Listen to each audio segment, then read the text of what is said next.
प्रत्युष, आपको पता है इनकम टैक्स क्या है? बताइए कुछ उसके बारे में। सर इनकम टैक्स का बेसिक हिसाब से चला जाए तो सर इनकम टैक्स हमारे इनकम से ही वो टैक्स होता है गवर्नमेंट को सर। आकाश, आप आवाज हमें आ रही है बताइए। ना मेरी? हाँ, साउंड आपकी आया। आया साउंड आप। आकाश, हमें ये बताइए, इनकम टैक्स जो टैक्स पे लगता है, सॉरी, इनकम पे जो लगती है टैक्स, वो इनकम टैक्स आप बता सकते हैं कौन कौन सा हेड हुआ इनकम टैक्स?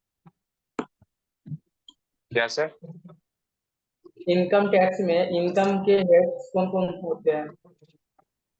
इनकम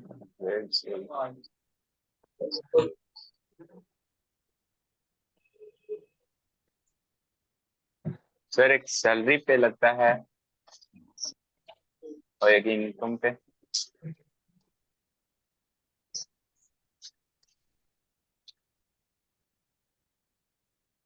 अंकित, आप बता सकते हैं? दोनों अंकित में कोई भी। सर आवाज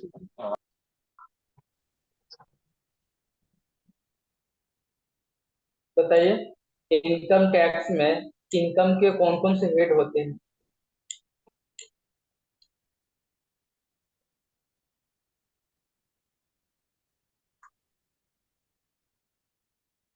सर एक सैलरी से इनकम होता कटता है सर, और एक ये मतलब कि जो कोई सर बिजनेस वगैरह से भी पैसा है उस पे भी टैक्स कटता है,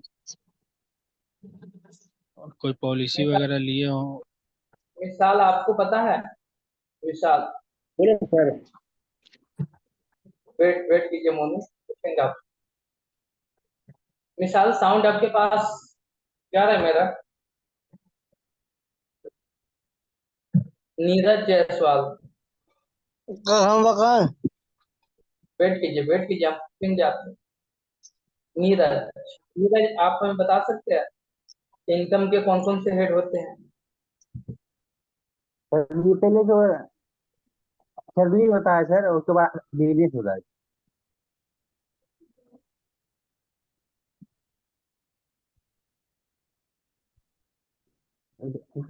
उज्जवल सिंह,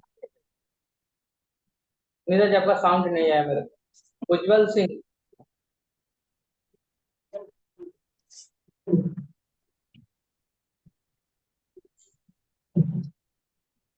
मेरा साउंड नहीं जा रहा है क्या सबके पास? ये आ रही है सर। आवाज क्लियर है सर। उज्जवल क्यों नहीं कोई एक्टिविटी कर रहा है? कम साउंड पर। शिवम, शिवम कुमार, आप बताइए।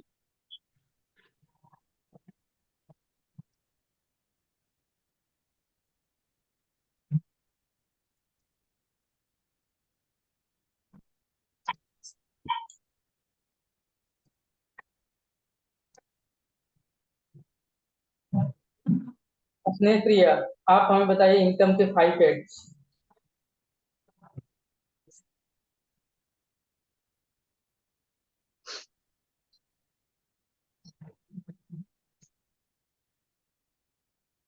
आप लोग का कैमरा ऑन क्यों नहीं है? शमशाद, शिवम, अंजलि, स्नेह प्रिया, क्या आपका इशू चल रहा है आप लोगों का? शमशाद, कहाँ पे आप हो? सर अभी घर पे हैं, सेंटर पे नहीं गए। चलिए, सर हम बताएं इनकम टैक्स का 5 है। आप बताइए। अंजलि, आपका कैमरा ऑन है? हाँ, बताइए शमशाद। सर इनकम टैक्स में 5 हेड्स होते हैं। Income from salary, income from house property, और income from profit and gains of profession और business, income from capital gains, income from other source. चलिए, गुरमीत, अभी शमशाद ने बोले, क्या सही है ये? Yes sir. इन्होंने सर बिल्कुल सही बताया बताया। इनकम फ्रॉम प्रोफेशन और बिजनेस। आप इन दोनों में हमें डिफरेंस बता दीजिए। प्रोफेशन क्या हो गया और बिजनेस क्या हो गया? गुरमीत। सर बिजनेस में क्या होता है कि purchase of goods and service होता है। प्रोफेशन में क्या कोई आपको कोई स्किल होती है, आप उसको बहुत ज्यादा बड़ा। हेलो। बताइए बताइए। तो फिर उस आपसे क्वेश्चन पूछेंगे।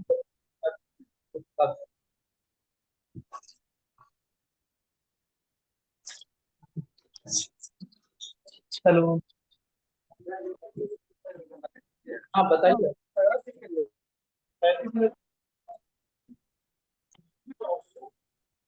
आपका हेलो साउंड नहीं आ रहा है।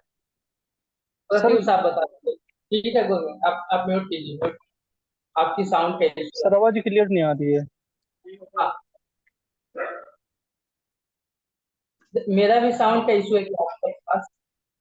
नो सर, आपका आवाज आ रहा है सर, आपका आवाज आ रहा प्रत्युष आप हमें बता दीजिए, बिजनेस और प्रोफेशन में क्या डिफरेंस है। है।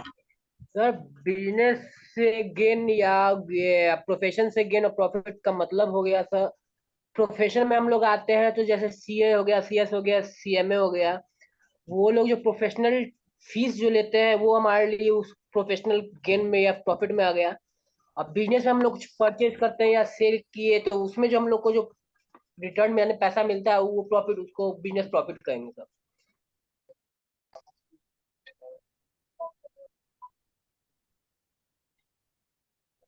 चलिए सही। आप मोनू सही बताए हैं अभी ये, क्या कुछ इशू है इसमें बताइए मोनू। सर बिजनेस में जैसे सर बिजनेस में परचेज और सेल का सर बात किया जाता है सर, जैसे सैलरी आता है। और प्रोफेशन में सर किसी का है कहीं जॉब वगैरह कर रहे हैं सर, वहां से जो पैसा मिलता है उसे सैलरी से प्रोफेशन कहते हैं सर। इसे कहने का मतलब सर बिजनेस में सर परचेज सेल का बात होता है सर, और प्रोफेशन में सर जो सैलरी से पैसा आता है सर, कहीं जॉब वगैरह करता है। जो सैलरी से आपका इनकम आएगा तो सैलरी का इनकम हो गया। बिजनेस का सर कहाँ इनकम। प्रोफेशन होता है। हाँ बताइए सर सर कुछ प्रोफेशन में बोलिए। हम अपनी प्रोफेशनल जैसे कि सर जैसे डॉक्टर डॉक्टर हुआ वगैरह या होता है, फिर डॉक्टर हो टीचर गया, हो गए, लॉयर हो गया, इनको हम इसका जो प्रोफेशनल में इनकम लेंगे। होता है बकायदा उस पे अपने स्किल्स के द्वारा जो किया जाएगा उसे हम प्रोफेशंस कहते हैं।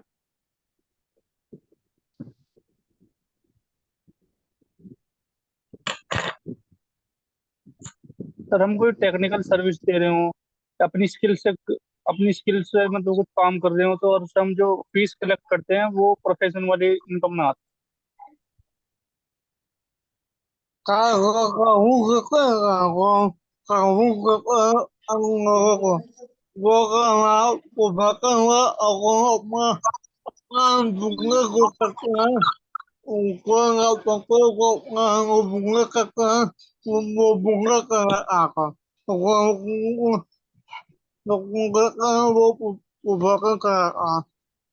ठीक है ठीक है ठीक है बहुत।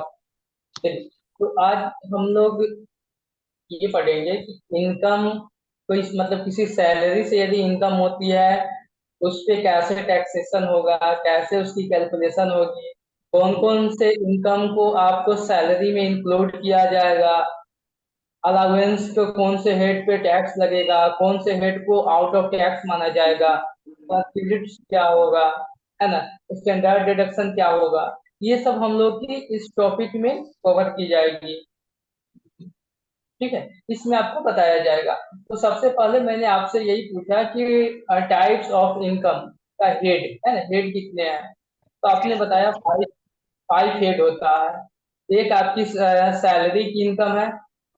अच्छा, कोई हमें ये थोड़ा एक्सप्लेन कर सकता है ये जो फाइव हेड्स होता है, आप में से कोई भी।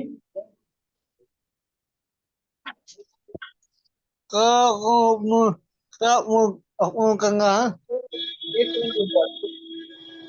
अंजलि अंजलि आप बताओ, है। इनकम फ्रॉम सैलरी का क्या मतलब हुआ। यस सर, सर हम जैसे बताएं। कि हम अंजलि अंजलि बताओ। यस सर आवाज आ रही है। हाँ साउंड आ तो रही है ये अब। सैलरी से, जैसे कि हम कहीं सर्विस देते हैं, कोई जॉब करते हैं, उससे अगर हमारा इनकम आता है उसे हम सैलरी बोलते हैं। उसे हम salary income.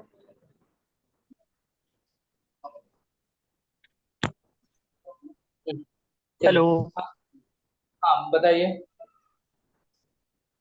Sir, income from salary हम वहाँ इंक्लूड करते हैं जहाँ से पेयर और पेई का रिलेशन होता है। An example. एनी एग्जाम्पल, आप सर से किसी कंपनी में काम कर रहे हो और मतलब आप, तो आप वहां से आप सैलरी ले रहे हैं, मतलब आपको फॉर्म 16 के अनुसार आपको सैलरी मिल रही है, तो वो इनकम फ्रॉम सैलरी आ जाएगी।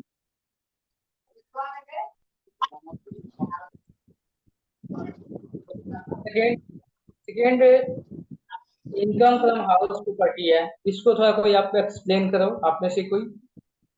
सर अगर कहीं सर पे कोई जैसे सर हाउस इनकम मैं प्रॉपर्टी है तो उससे हम हाउस प्रॉपर्टी में कनेक्ट करते हैं। अगर एक से ज्यादा है तो उसे भी हम हाउस प्रॉपर्टी में कनेक्ट करेंगे। ये हाउस एज प्रॉपर्टी से कैसे इनकम कैसे। सर सर मैं ए रेंट हो सकता है सर।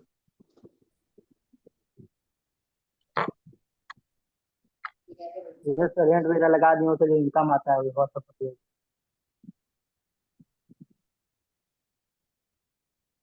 जो आपने हाउस प्रॉपर्टी को रेंट पे दिया है ना, वहां से जो आपको इनकम होती है उसमें भी आपको कैलकुलेशन बताई जाएगी, कैसे उसमें टैक्स पेड होता है, कितना आपको स्टैंडर्ड डिडक्शन मिलेगा, कितना आपकी लिमिट है, वो सब कैलकुलेशन करने के बाद जो वहां से नेट आपको मिलता है वो आपको net income from house property होती है। प्रत्युष आप बताओ, कैपिटल गेन क्या हो गया, कैपिटल गेन।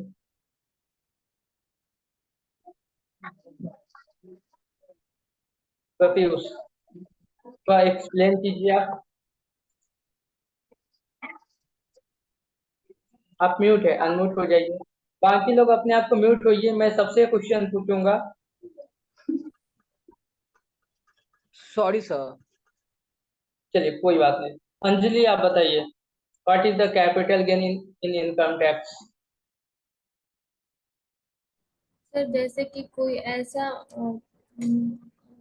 कैपिटल गेन, ये जैसे कोई एसेट एसेट जो होता है हमारा, जैसे खरीदने और बेचने से जो हमारा इनकम आता है उसको हम कैपिटल गेन बोल सकते हैं। जैसे कोई स्टॉक मार्केट में भी अगर कोई शेयर्स परचेज करते हैं तो उसको भी हम जिस उससे जो अर्न होता है हमारे पास उससे कैपिटल गेन कहते हैं। और जैसे हमारा कोई एसेट लैंड हो गया, उसे भी अगर हम खरीद या बेच रहे हैं तो उसको भी हम कैपिटल गेन में इंक्लूड करते हैं। बहुत बहुत अच्छा। शमशाद, यहाँ पे कैपिटल गेन बताई है अंजलि, इसमें दो टाइप का होता है, एक शॉर्ट टाइम एक लॉन्ग टाइम का। आप या बता सकते हो शॉर्ट टाइम लॉन्ग टाइम क्या होता है।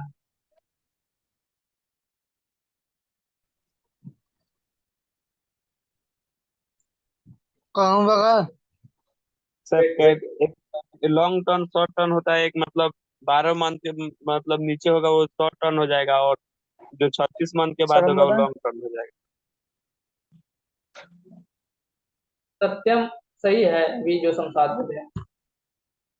या आप क्या बोलना चाहते हैं इसमें। सर शॉर्ट टर्न के हेलो लिए 15% और लॉन्ग सर। टर्न के लिए 20%। हेलो हाँ बताइए। साउंड आ रही है गुरमीत, बताइए आप। सर हम बताएं। हाँ बताइए, आज इनको भी। सर सर कैपिटल गेन या फिर कैपिटल लॉस ये होता है, हम किसी मतलब किसी भी शॉर्ट टर्म या फिर लॉन्ग टर्म एसेट को बेच के जो हमें प्रॉफिट या फिर गेन होता है, मतलब प्रॉफिट या लॉस होता है, उसे शॉर्ट टर्म मतलब उसका लॉस ऑफ कैपिटल गेन या फिर मतलब लॉस ऑफ गेन मतलब वो बोलते हैं, लॉस ऑफ कैपिटल लॉस बोलते हैं। और शॉर्ट टर्म एसेट हमारा वो वाला एसेट होगा जिनको हमने 3 साल से कम रखा हो, और लॉन्ग टर्म एसेट हमारा वो वाला एसेट होगा जिसको हमने 3 साल से ज्यादा एक्वायर करके रखा हो, तो वो हमारा लॉन्ग टर्म एसेट होता है। 3 साल से ज्यादा जिसको हम रखते सर ये अब डेट चेंज हो चुका है, शायद 24 मंथ के लिए होता है जो लॉन्ग टर्म देखा जाता है। 24 मंथ के बाद अगर कोई सेल होता है तो उसे लॉन्ग टर्म कहा जाता है, और 24 मंथ के नीचे हैं। अगर हाँ होता है तो उसे शॉर्ट टर्म कहा जाता है। हाँ हाँ, पहले मतलब अब तक जो जहाँ तक मैंने पहले पढ़ा थर्टी हुआ था सिक्स तो मंथ था। 36 मंथ था, यानी 3 साल था कम। भारतीय छत्तीस 3 साल का था पहले, और शायद हो गया होगा 2 साल। आप लोगों ने बताया। देखिए लॉन्ग टर्म के या शॉर्ट टर्म में क्या होती है ना, वो आपके एसेट पे डिपेंड करती है। यदि आपका एसेट बिल्डिंग फर्नीचर है, यदि आपकी एसेट शेयर है ना, शेयर में भी आपकी लिस्टेड कंपनी की है, अनलिस्टेड कंपनी की है, वो डिपेंड करता है कि आपके पास किस टाइप की एसेट है। उसके अकॉर्डिंग आपका टाइम ड्यूरेशन बनती है कि कौन से टाइम पीरियड के बाद वो शॉर्ट हो जाएगी या कौन सी टाइम पीरियड में वो हो जाएगी। जनरली काउंट भाई गुरमीत म्यूट कीजिए, म्यूट कीजिए। तो यहाँ पे अभी तक हम लोगों ने क्या देखा कि इनकम फ्रॉम हाउस, सबसे फर्स्ट में हमने सैलरी का इनकम देखा, सेकेंड में हाउस प्रॉपर्टी, थर्ड में हमने कैपिटल गेन, और फोर्थ में हमने बिजनेस और प्रोफेशन का इनकम देखा। लास्ट एक बच गया है, लास्ट बच गया है जो मोनू बताएगा। लास्ट कौन सा हेड है उसको आप एक्सप्लेन करो।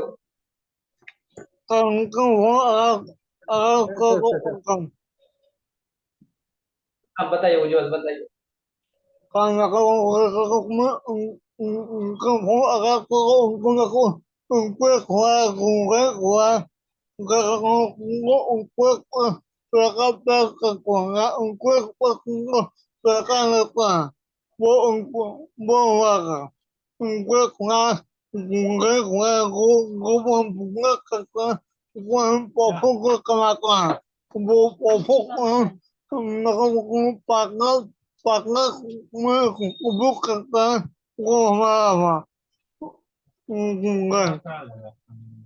बहुत अच्छा आपने उज्जवल बताया। हाँ मोनू बता सकते हो आप? Yes sir. बताओ। सर अदर सोर्स जो जैसे सर कि अगर हम बिजनेस कहीं बिजनेस करेंगे भाई, बिजनेस तो बिजनेस के इनकम हो जाना। साइड इनकम सर बता बिजनेस दी नहीं पता। और अदर सोर्स इन चारों में मतलब नहीं आएगा तो वो अदर सोर्स हो जाएगा। कोई एग्जांपल? जैसे हम लोग इंटरेस्ट फ्रॉम सेविंग अकाउंट में पैसे जमा करते हैं, अदर सोर्स में वो चला जाएगा।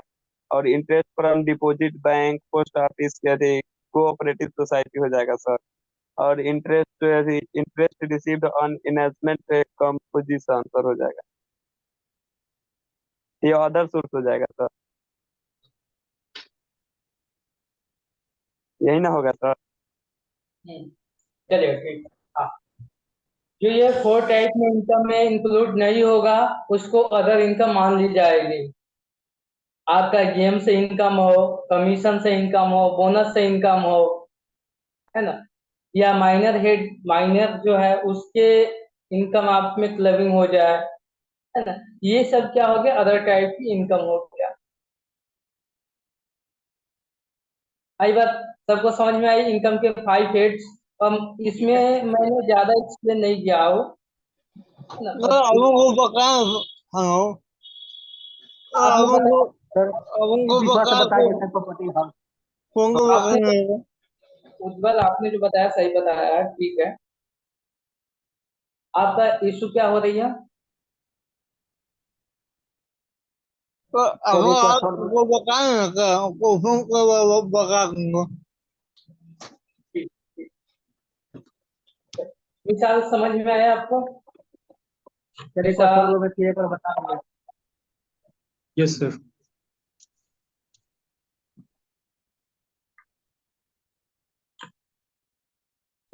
मैं इसको 2 मिनट में बता देता हूँ, उसके बाद हम लोग आगे चलते हैं। यहाँ पे इनकम के 5 हेड्स है। एक आपकी सैलरी की इनकम हो गई, जहाँ आप कहीं पे जॉब करते हैं, ठीक है, वहां से जो आपको इनकम मिलती है। आप कहीं पे जॉब कर रहे हैं, वहां से जो इनकम मिल रही है वो आपकी सैलरी इनकम हो गई। सेकंड, मान लो कि आपके पास एक अपार्टमेंट, एक बिल्डिंग है, ठीक है, उसको आपने रेंट पे लगा के दे दिया किसी को, किसी रेसिडेंटल को आपने दे दिया है कि आप रेंट पे रहो, तो वहां से जो आपको इनकम मिलेगी वो आपकी इनकम फ्रॉम हाउस प्रॉपर्टी होगी। थर्ड आपको मैंने बताया ये कैपिटल गेन, है ना। कैपिटल गेन में आप लोगों ने बिल्कुल सही बताया है। कैपिटल गेन में आपकी कोई भी एसेट है, वो लैंड बिल्डिंग है, आपकी ज्वेलरी है, आपका कोई भी है ना, आपका शेयर्स हो गया, ये जब आप सेल करते हैं वहां से जो आपको इनकम मिलती है वो आपकी कैपिटल गेन है। हम लोग जब कैपिटल गेन पढ़ेंगे तो बहुत डिटेल में पढ़ेंगे कि शॉर्ट टर्म कैपिटल गेन क्या है, लॉन्ग टाइम का कैलकुलेशन में इंडेक्स का कैसे हम लोग यूज करेंगे, वो बहुत से मतलब बातों को वहां पे डिस्कस की जाएगी।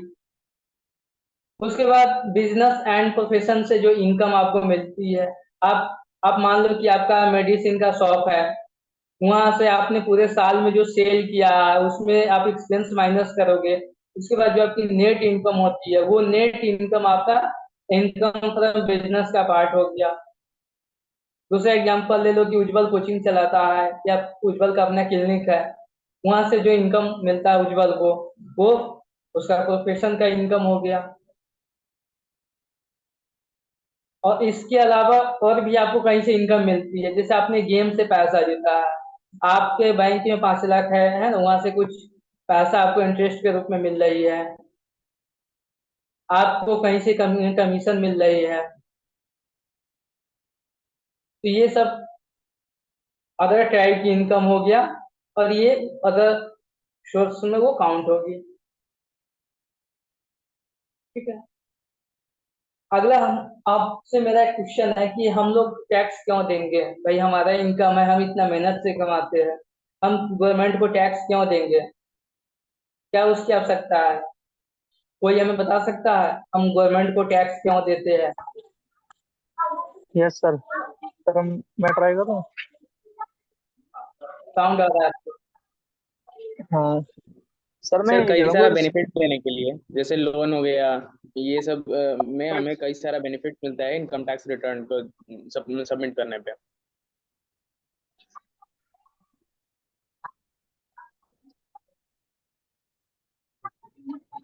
सर मैं बताऊँ। हाँ बताइए।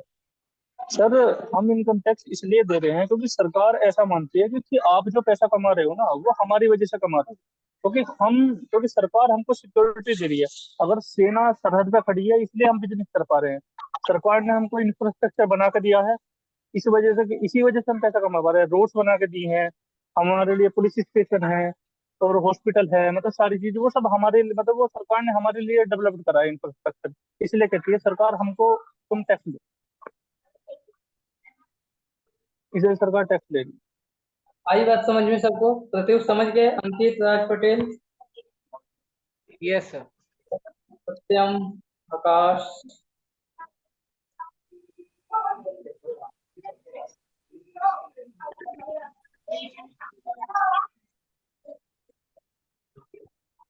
सुमित ने बता दो कि हम गवर्नमेंट को टैक्स क्यों देते हैं। इसमें किसी को कोई confusion? No sir. No sir.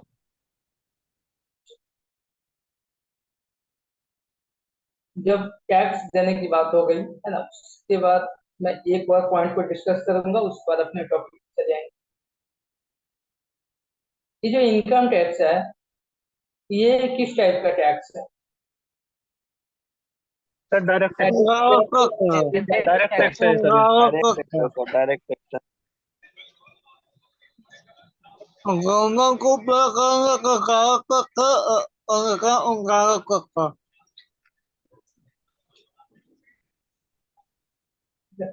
अ, क्या बोलते हैं, प्रत्युष? हाँ, प्रत्युष आप हमें बताइए कि ये डायरेक्ट कैसे हुआ?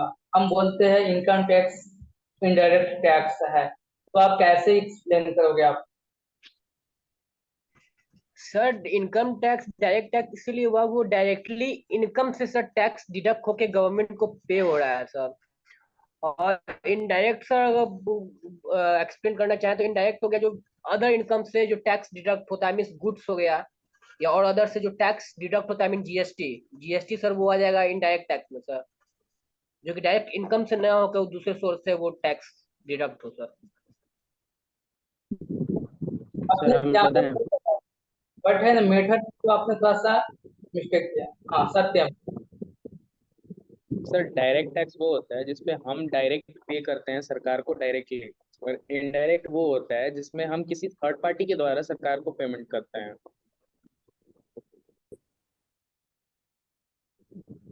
जैसे एग्जांपल में अगर देखा जाता है तो हमारा जो जैसे हमारा होता है जीएसटी, तो ये इनडायरेक्ट टैक्स है।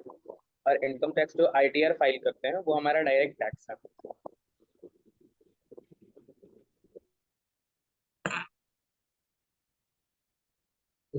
इनकम टैक्स डायरेक्ट टैक्स इसलिए है क्योंकि हम डायरेक्ट गवर्नमेंट को टैक्स पेड करते हैं।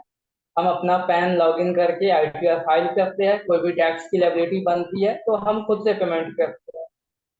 लेकिन जीएसटी ये सब इनडायरेक्ट टैक्स है। हम किसी दुकान से कुछ गुड्स परचेज किए, हम उसी समय मतलब वो जो पैसा होता है हम गवर्नमेंट को टैक्स का पेमेंट नहीं करके उस सेलर को पेमेंट करते हैं, और वो सेलर पार्टी गवर्नमेंट को पेड करता है। हम लोगों का टैक्स का पैसा डायरेक्ट गवर्नमेंट को नहीं जाती है, बाई थर्ड पार्टी से जाती है, इसलिए वो इनडायरेक्ट टैक्स कहलाता है। आई बात समझ में? Yes sir. तो हम डिस्कस कर रहे हैं अपने first head, income from salary. किस टाइप के इनकम को आप इनकम फ्रॉम सैलरी बताएंगे, उसको क्या उसकी कंडीशन है? तो सबसे पहला कंडीशन ये होती है कि कोई भी इनकम को आप सैलरी इनकम तभी मानेंगे जब आपको अपने एम्प्लॉयर से वो पैसा रिसीव होता है। ठीक है? यदि आपको कहीं दूसरे जगह से वो पैसा रिसीव होती है तो वो आपको सैलरी का पार्ट नहीं है।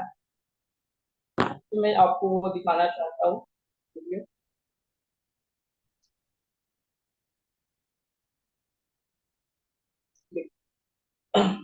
दो इसका बेसिक पॉइंट है इनकम फ्रॉम सैलरी कैलकुलेशन करने का। सबसे फर्स्ट में जो पेयर एंड पेई है must be employer and employee. आई बात समझ में? जो पैसा रिसीव कर रहा है या जो पैसा पेमेंट कर रहा है, ये दोनों के बीच कैसा रिलेशन होनी चाहिए?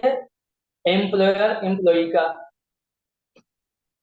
सेकेंड क्या है? Payment must have been made by the employer in the such capacity.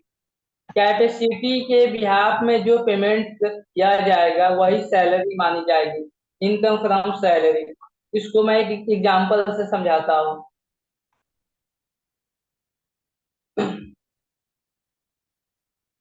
मेरा कोई बिजनेस है, ठीक है, हम दो आदमी को एम्प्लॉय रखे हैं, एक मोनू को मान लेते हैं, मोनू हमारे रिलेशन का है, फ्रेंड है, ठीक है, और एक कोई मार्केट के किसी दूसरे आदमी को रखते हैं, प्रत्युष को। सेम काम के लिए, है ना, सेम नॉलेज दोनों के पास है, दोनों का सेम एक्टिविटी है, तो हम मोनू को 80,000 देते हैं मंथली बेसिस पे और प्रत्युष को 20,000 देते हैं। आई बात समझ में? मोनू और प्रत्युष के दोनों के पास सेम नॉलेज है, सेम एक्टिविटी काम करता है, लेकिन मोनू हमारा फ्रेंड है या रिलेशन में है, इसलिए हम मोनू को ज्यादा पैसा देते हैं, प्रत्युष को कम पैसा देते हैं। ये मोनू के लिए क्या हो गया? ये उसके कैपेसिटी के बियॉन्ड हो गया। तो जितना प्रत्युष को सैलरी मिल रही है उतना ही मोनू का जो इनकम है वही सैलरी का पार्ट कहलाएगा, बाकी वो अदर टाइप की इनकम में काउंट हो जाएगी। प्रत्युष की सैलरी 20,000 है तो मोनू की भी सैलरी 20,000 ही काउंट की जाएगी, बाकी जो 60,000 जो अमाउंट एक्स्ट्रा अमाउंट है वो अलग काउंट की जाएगी, क्योंकि मोनू की कैपेसिटी कितनी है? 20,000 की है। आई बात समझ में? तो दो कंडीशन होनी चाहिए, सबसे फर्स्ट एम्प्लॉयर एम्प्लॉय का रिलेशन होनी चाहिए, और सेकेंड क्या है, जो आपको सैलरी मिलती है, पेमेंट मिलती है, वो आपके कैपेसिटी के अकॉर्डिंग होनी चाहिए, न कि उसके बियॉन्ड होनी चाहिए।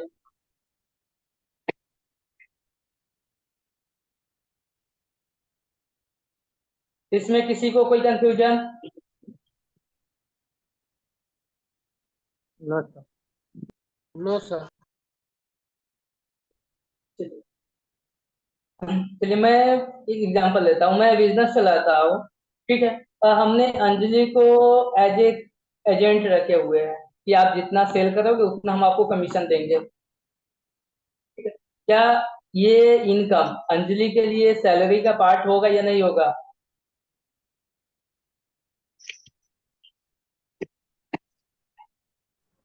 आप बताओ। क्योंकि हम अंजलि को सैलरी नहीं दे रहे हैं, कमीशन दे रहे हैं। ठीक है। वो कंपनी, वो क्या है कि कंपनी का एम्प्लॉय नहीं है वो।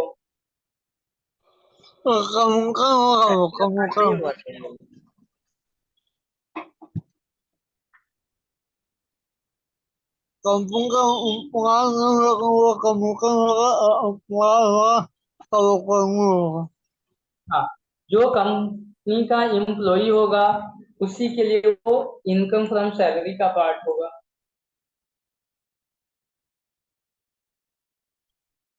आई बात समझे?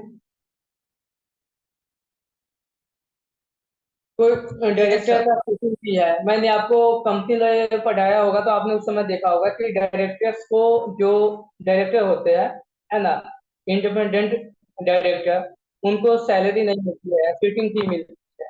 तो शूटिंग फी जो उसका मिला वो उसकी सैलरी का इनकम नहीं माना जाएगा, वो उसकी अदर टाइप की इनकम मानी जाएगी। किसी को आप कॉन्ट्रैक्ट पे काम पे रखते हो, वो भी उसकी सैलरी की इनकम नहीं मानी जाएगी। तो दो पॉइंट तो आपको डिस्कस करनी है। दो पॉइंट यदि वो फुलफिल होगी तो वो सैलरी की इनकम होगी, नहीं तो वो सैलरी की इनकम नहीं होगी।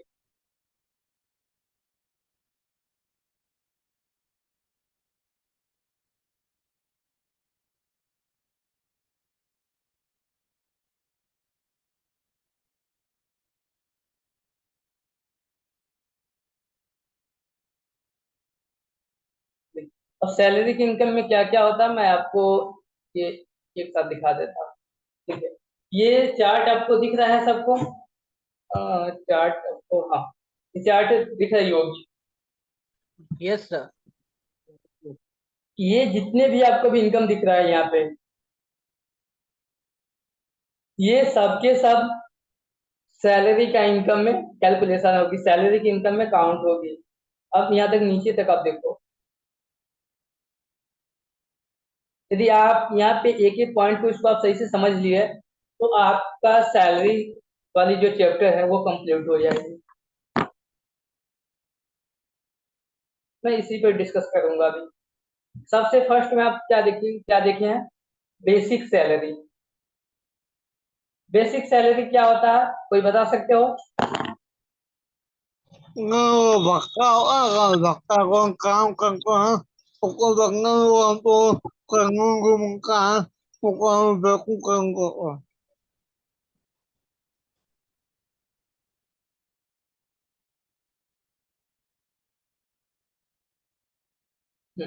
देखिए, बेसिक सैलरी में क्या होता है कि आप, मतलब इम्प्लॉई और एम्प्लॉयर के बीच में एक एग्रीमेंट बनती है ना। जैसे आप कहीं पे आप जॉब करने के लिए जाओगे, आप जब अकाउंटेंट बनोगे, आप कहीं पे जॉब के लिए जाओगे तो आपको वहां से ऑफर लेटर मिलती है कि आप इस कंपनी के एम्प्लॉई हो। तो वहां पे जो अमाउंट मेंशन होगी, जो अमाउंट आपका एग्रीमेंट में मेंशन होगी, वो आपकी बेसिक सैलरी कहलाएगी। सही बात समझे? Yes sir. फी कमीशन, हाँ, फी कमीशन क्या है? जैसे आप कोई एक्स्ट्रा एक्टिविटी आप कर रहे हो बिजनेस में, मतलब अपने कंपनी में, या कोई आप अलग टाइप की कोई एक्टिविटी आपने किया, तो वहां से आपको कुछ इनकम मिल गया तो वो फी में काउंट होगा। जैसे आप जाते हो ना डॉक्टर के पास जाते हो तो उसका फी का अलग होता है ना, मेडिसिन का अलग हो गया। तो ऐसे फी के केस में है कि यदि फी से किसी को इनकम मिलती है, कहीं से उसको फी मिलती है, तो वो सबके सब क्या हो गया, सैलरी में ही काउंट होगी, उसकी इनकम सैलरी में काउंट होगी।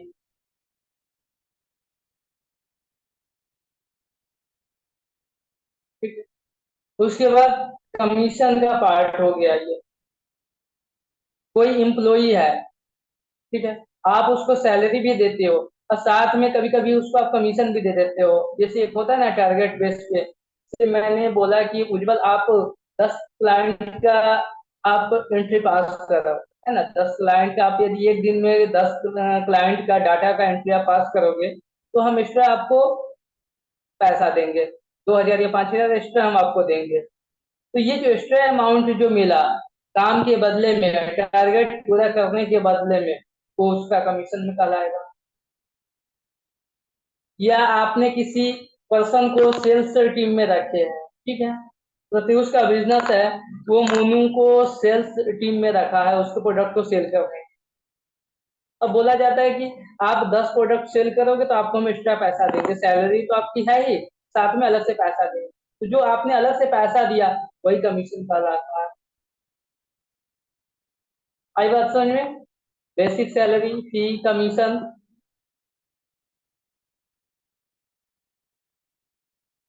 उसके बाद बोनस है। बोनस क्या होती है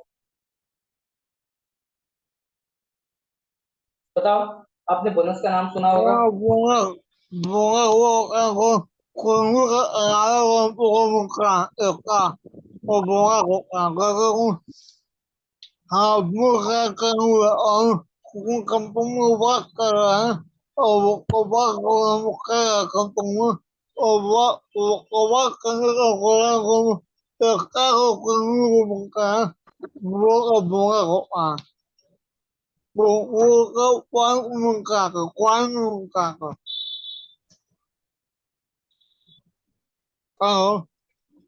हाँ, सही है आपका। गुरमीत, आप बता सकते हो बोनस क्या है, कितने टाइप का होता है?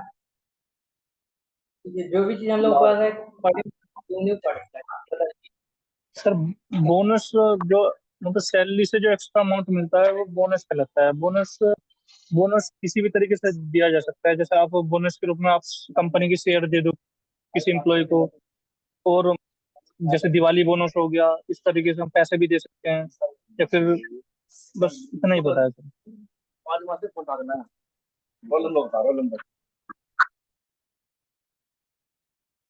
चलिए, देखिए बोनस होता है क्या। गुरमीत या उज्जवल दोनों आदमी ने सही बताया। ठीक है, बोनस जो है एक्स्ट्रा अमाउंट मिलती है सैलरी के अलावा, जो आपका अग्रीमेंट है उसके अलावा कोई आपको ज्यादा पैसा मिलता है, वो बोनस में काउंट होगा। बोनस को दो टाइप में बांटा जाता है, एक तो आपका फेस्टिवल बोनस है, एक आपका अलग टाइप की बोनस, मतलब वो स्पेशल बोनस। फेस्टिवल बोनस आपने जैसे देखते हैं कि दीपावली के टाइम में या कोई फेस्टिवल के टाइम में एम्प्लॉय एम्प्लॉयर अपने एम्प्लॉय को कैश या काइंड के फॉर्म में कुछ बेनिफिट देती है ना। जैसे आपको गिफ्ट में बाइक मिल गया, या आपको गिफ्ट में कोई कूपन मिल गई, या गिफ्ट में आपको कैश मिल गया, ये फेस्टिवल बोनस है। पर कंपनी कभी कभी अपने एम्प्लॉय को स्टे करने के लिए, रिटेन करने के लिए, कि हमारा बेस्ट एम्प्लॉय है वो हमारे बिजनेस को छोड़ के नहीं जाए, उसके लिए उसको शेयर दी जाती है बोनस के फॉर्म में। आई बात समझ में? जिसे मान लेते हैं कि उज्जवल हमारे बिजनेस के लिए बेस्ट एम्प्लॉय है, उसको हम कहीं, हमें ये डर है कि वो बिजनेस में मतलब वो छोड़ के चला जाए तो इसके बदले में हम क्या करते हैं, उज्जवल को बोनस के रूप में शेयर हम देते हैं कंपनी का, कि आप भी 2% या 1% के लिए ऑनर हो इस कंपनी। तो दो टाइप की बोनस आपको मिल जाती है, एक आपका फेस्टिवल बोनस है, एक आपकी स्पेशल बोनस है।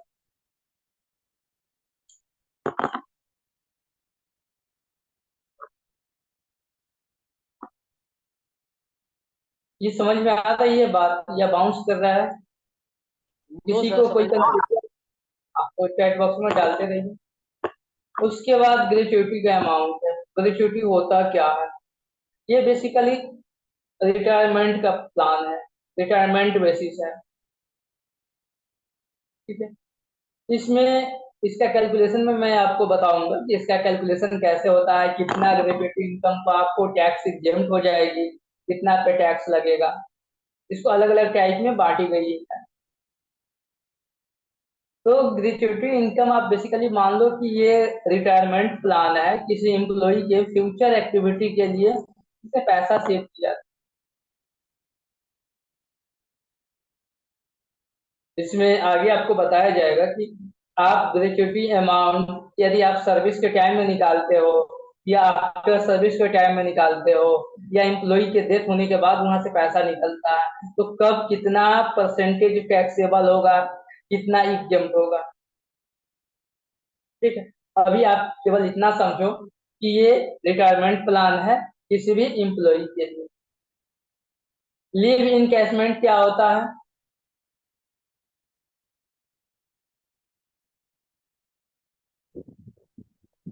सर छुट्टी पे भी जो पैसा मिलता है उसको लीव इनकेशमेंट बोलते हैं।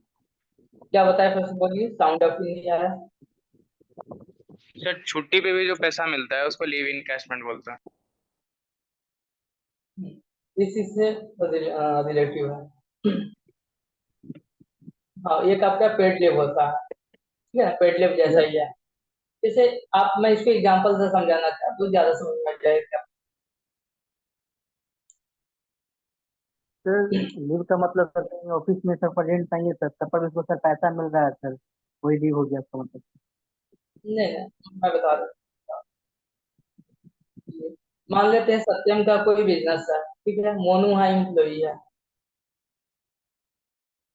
सत्यम के बिजनेस में ये है कि मंथ में कोई भी एम्प्लॉई 2 दिन एक्स्ट्रा छुट्टी ले सकता है संडे के अलावा। ठीक है, 2 दिन का अलग से छुट्टी मिलती है। मोनू क्या किया है कि वो मंथ में 2 दिन लीव नहीं ले पाया, नहीं लिया है। वो उसका 6 मंथ तक हो गया या 7 मंथ तक हो गया, लगभग 20 या 22 दिन, मान लो कि पूरे मंथ मिला करके है ना, उसका 20 लीव अभी बचा हुआ है। 1 ईयर में 20 या 20 का बचा हुआ है। तो इस 20 लीव के बदले में दो ऑप्शन होती है, या तो आप उतना दिन का आप लीव ले लो या उतना दिन का पैसा ले लो। मोनू की एक दिन का सैलरी कैलकुलेशन होगी और 20 दिन के सैलरी मोनू के अकाउंट में चली जाएगी। आई बात समझ में? तो ये जो पैसा जो आपको मिला लीव इनकैशमेंट, ये जो पैसा मिलता है उसको लीव इनकैशमेंट में काउंट की जाती है। मतलब लीव आपको मिला है, उस दिन भी आप काम किए, उसके बदले में जो आपको एक्स्ट्रा बेनिफिट मिलता है वो आपका लीव इनकैशमेंट कहलाता है। समझा मोनू? सर फिर से बताए तो सर नहीं समझ में आया। अच्छा, किसी को समझ में नहीं आया अभी जो हमने बताया?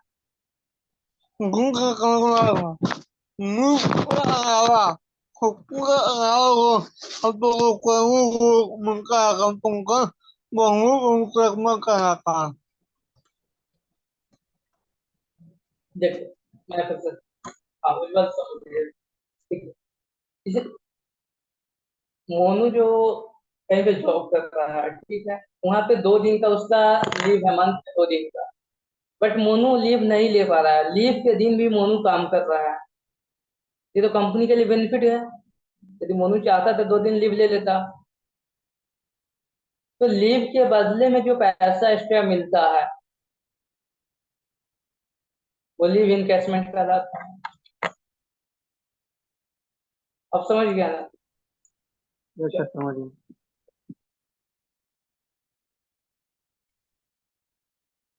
मोनू बोला है कि है ना कि सर है ना, मेरा नाम से एग्जाम्पल से आप बताइएगा तभी हम समझ पाएंगे। तो जनरली आप देखते होंगे कि मोनू का ही नाम का एग्जाम्पल बताते हैं, है ना। मोनू हमें पहले से बोल के रखा है। और अगर भी है ना किसी को नहीं समझ में आया तो अपना नाम आप मेंशन करना है ना, आपके नाम का भी एग्जाम्पल लेके हम बता देंगे।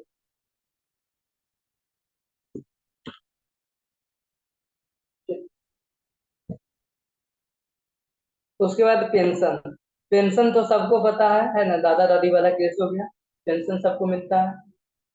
तो आप गवर्नमेंट एम्प्लॉय हो या प्राइवेट एम्प्लॉय हो, आपके लिए पेंशन के लिए नेशनल पेंशन स्कीम आता है ना? उसमें आपको पैसा डालनी होती है। लास्ट टाइम जब आप कंपनी से या जॉब से रिटायर होते हैं अपने काम, वर्क एक्टिविटी से, तो आपके लाइफ को कंटिन्यू करने के लिए आपको पैसे की आवश्यकता होती है। तो वो पैसा कहाँ से आए? तो इसके बदले में पेंशन स्कीम लाया गया है, तो उस पेंशन स्कीम में पैसा डाला जाता है। ठीक है, सर आप अपना पेंशन स्कीम बनवा लो, है ना। अभी सभी आदमी 30 साल से कम का हो, 60 साल के ज्यादा होंगे तो पैसा मिलेगा सब टाइम। सर हेलो आप बताइए। सर, इसी को सर जॉब से रिटायरमेंट लिया था, कर लिया सर उसको सर, तो 80 लाख 90 लाख पैसा मिल गया, फिर उसको पेंशन मिलेगा सर, वो अलग इनकम हुआ, ये अलग इनकम हुआ, दोनों में अंतर क्या है सर? पेंशन स्कीम अलग हो गया उसका, है ना। रिटायरमेंट का बेनिफिट अलग मिलता है, तो सब अलग अलग बेनिफिट है। ईपीएफ में जो पैसा डाले है उसका अलग पैसा मिलता है।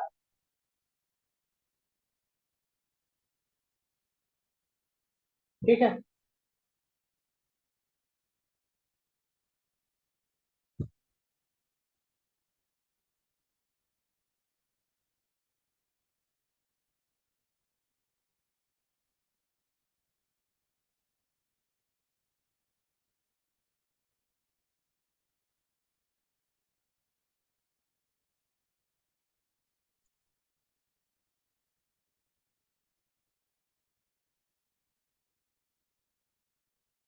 एक आपका कंपनसेशन हो गया। कंपनसेशन दो टाइप से मिलती है।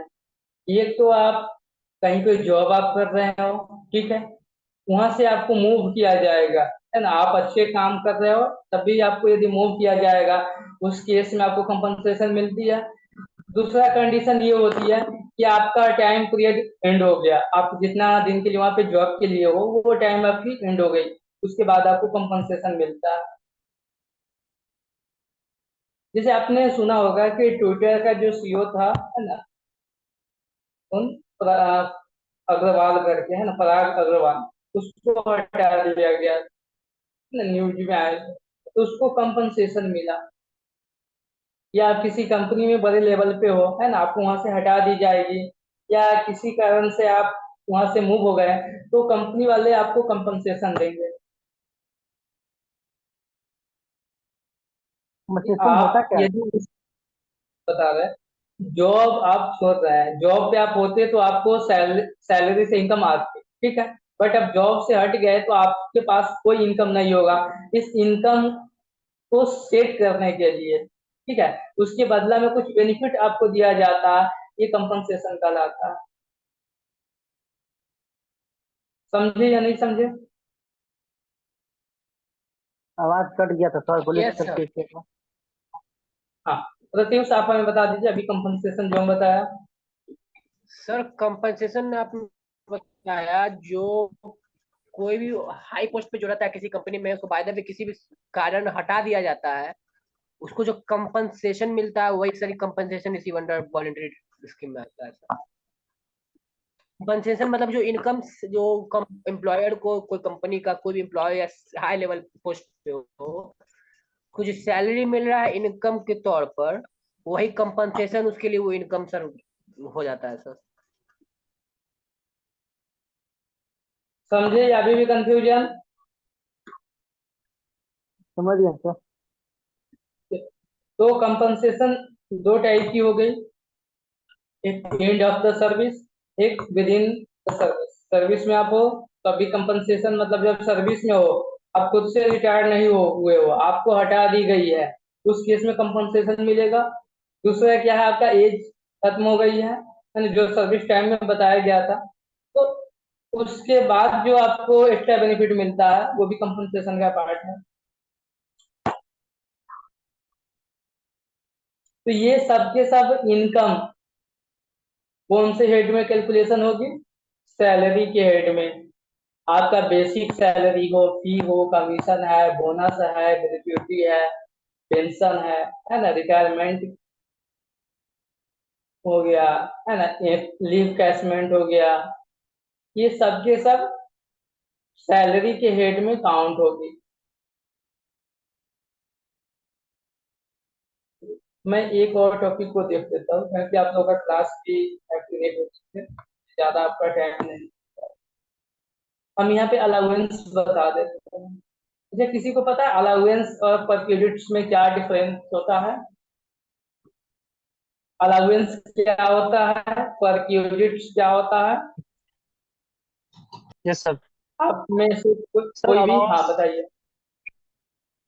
Sir allowance in the form of cash दिया जाता है, मतलब कि जैसे ट्रांसपोर्ट अलाउंस हो गया या फिर तुम्हें एचआरए अलाउंस हो गया, वो तुम्हें कैश के रूप में दिया जाता है। लेकिन परक्विजिट आपको मतलब in the form of asset भी दिया, एसेट जैसे आपको रेंट, तो मतलब कि आपको कंपनी घर देती है, रेंट अकोमोडेशन हो गया, तो ये तुम्हारे परक्विजिट है। अगर तुम कंपनी में जॉब कर रहे हो तो तुमको ओला बुक करके देगी, आपको ड्राइवर देगी, तो ये सब परक्विजिट है। मेडिकल फैसिलिटी देगी, ये सब इस तरह की चीजें परक्विजिट में आते हैं। और जो अलाउंस में होता है ये एचआरए हो गया, डीए हो गया, ये तुम्हारी सब अलाउंस। चलिए ठीक है। यहाँ पे अलाउंस और परक्विजिट्स में डिफरेंस, सबसे बड़ी डिफरेंस ये होता है कि जितने भी आपको अलाउंस मिलेंगे वो कैश के फॉर्म में मिलेंगे। कैश के फॉर्म में मीन्स आपको बैंक में मिलेंगे, चेक आपको मिल सकती है, आपको ऑनलाइन मिल सकती है या कैश मिल सकती है। ठीक है। अलाउंस जो है वो कैश के फॉर्म में नहीं मिलेगा, वो सर्विस के फॉर्म में मिलेगा या काइंड्स के फॉर्म में मिलेगा, मतलब गुड्स के फॉर्म में। जैसे आपको ट्रेवलिंग अलाउंस मिला, ठीक है, आप ऑफिस से घर जाते हो, घर से ऑफिस आते हो, इसके लिए कंपनी वाले ने आपको कुछ पैसा दिया, मान लेते 2,000 या 5,000 आपको दे दिया कैश के फॉर्म में, ये क्या कहलाएगा? अलाउंस। लेकिन कंपनी वाले ने क्या किया कि आपको एक बाइक दे दिया कि भाई आप बाइक से आओ जाओ, ठीक है, कंपनी वाले ने आपकी गाड़ी में पेट्रोल भी भरवा दिया, वो आपको कैश नहीं दिया, आपको क्या दिया? गुड्स दिया या सर्विस दिया। तो इस केस में ये क्या कहलाएगा? परक्विजिट। आई बात समझ में? अलाउंस होगी तो वो कैश के फॉर्म में मिलेगी, परक्विजिट्स होगी तो वो काइंड के फॉर्म में मिलेगी या सर्विस के फॉर्म में मिलेगी। किसी को कोई कंफ्यूजन? वो कान को फोन को मिलेगा तो वो ऐका कब को होगा, कैका कंपनी बैंक को करेंगे तो हमारा ऐका कब को होगा कंपनी का। हाँ, कंपनी के लिए वो एक्सपेंस का पार्ट हो गया ना, आपके लिए वो इनकम का पार्ट हो गया परक्विजिट। कंपनी बुक करेगा, है ना, बुक करेगा, एक्सपेंस करेगा, वो उसका बेनिफिट उसको मिल जाएगा, उसके इनकम में से उतना माइनस हो जाएगी, उसका टैक्स कम लगेगा। ठीक है। तो हम लोगों का अगला क्लास में रहेगा टॉपिक अलाउंस के, डिफरेंट टाइप के अलाउंस पढ़ेंगे, उसकी कैलकुलेशन पढ़ेंगे, उसके बाद परक्विजिट पढ़ेंगे, है ना। ऐसे करके हम लोगों का आज से सीरीज स्टार्ट हुआ है। हम लोग इनकम फ्रॉम सैलरी का भी कैलकुलेशन करेंगे, उसके बाद बाकी जो हेड्स है उसको भी हम लोग कंटिन्यू करेंगे। ये आज हम लोग का फर्स्ट सीरीज है।